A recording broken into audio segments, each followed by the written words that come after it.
E para falar sobre a abertura da CPI da Covid no Senado, a gente conversa agora com o nosso comentarista, o cientista político e professor da Universidade de Brasília, Ricardo Caldas. Tudo bem, professor? Bem-vindo. Boa noite. Muito obrigado. Tudo bem, professor? Tudo bem. Boa noite. Hoje tem discussão, né? A Selma trouxe aqui para a gente sobre a criação da CPI. Foi autorizada, portanto, foi autorizada a CPI. E amanhã tem um outro capítulo dessa história, que é a discussão no Supremo Tribunal Federal, também sobre essa história. Na semana passada, na quinta-feira da semana passada, o ministro Luiz Roberto Barroso determinou então a criação e amanhã os 11 membros do tribunal se reúnem para também avaliar esse caso. O que a gente pode esperar disso?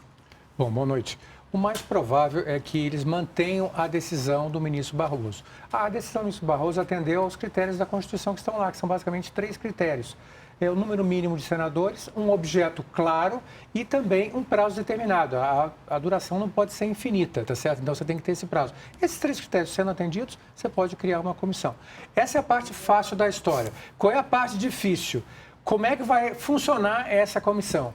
Então, primeira grande discussão que vai haver, ela será presencial ou será virtual?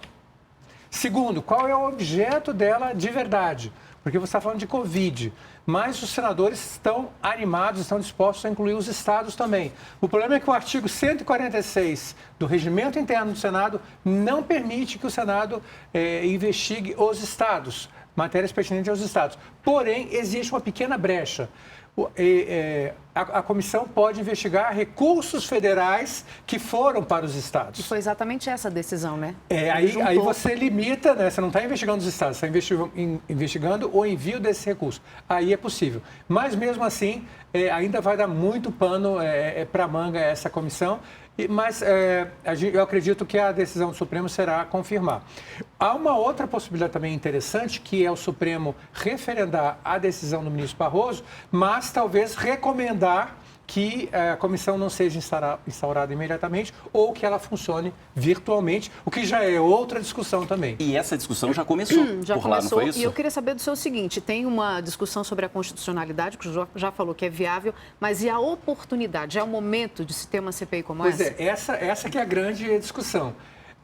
O ideal seria que isso fosse feito mais para frente, na minha opinião, para você ter um balanço mais neutro, mais equilibrado.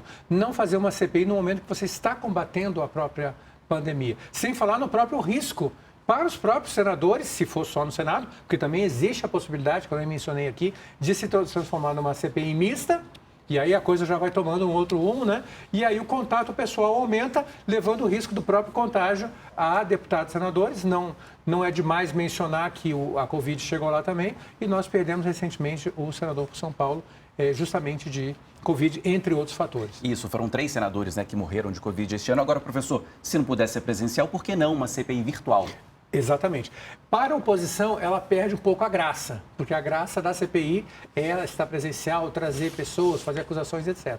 Ela, virtual, ela se torna mais técnica, mais objetiva, e a oposição não quer isso. A oposição quer uma CPI apaixonada, né? Já o governo está trabalhando para que seja uma CPI focada, com números, com fatos, etc., e que seja bem conduzida, de uma maneira equilibrada e imparcial. Então, são as duas linhas agora. Tem muito capítulo aí, a gente vai continuar Vamos analisando. Vamos aguardar os próximos capítulos. Amanhã, Supremo Tribunal Federal, é isso, né? Vamos aguardar para ver se eles terminam. Eles podem não terminar, pode ser que alguém peça vista. É indefinido, mas tudo leva a crer que sim. Ok, professor, obrigado. Até amanhã. Eu agradeço.